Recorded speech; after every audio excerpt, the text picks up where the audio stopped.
I'm Barry Laminack, and this isn't what happened in sports. Let's start with the NFL, where Deshaun Watson of the Houston Texans is reportedly considering asking for a trade after the team asked him for his input on new coaches and GM hires and then ignored the quarterback.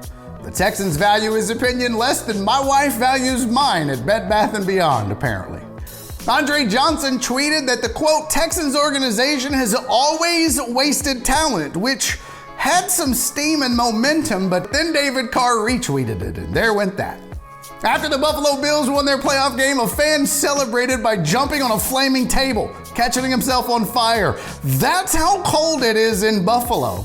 That's also how it felt to be a Bills fan for 2 decades, and guys, no need to look it up.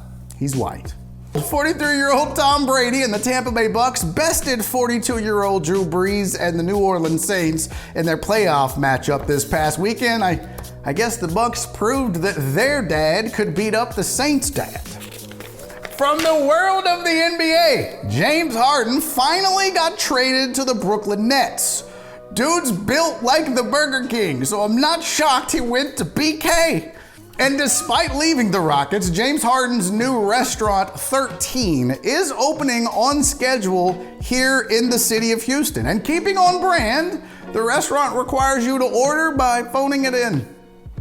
Also, a schedule note for the restaurant. It will, of course, shut down early between April and June. So, some of the more popular items on the menu include their stripper steak served with mashed potatoes.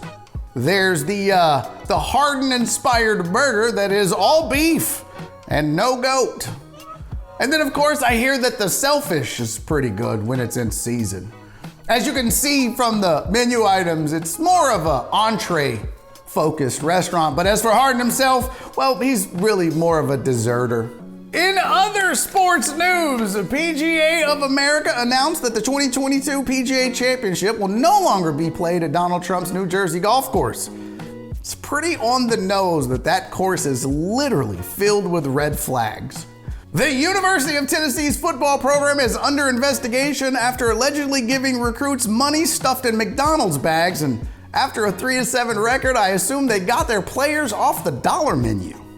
A golfer in California got a rare condor when he shot a 2 on a par 6 while wearing jeans, further proving that golf just isn't a real sport.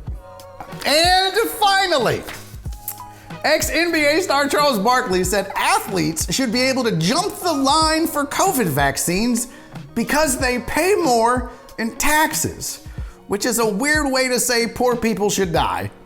After someone called Barkley elitist, he responded, "Nope. I am not elitist. Some of my best butlers are poor." Seriously, guys, who cares?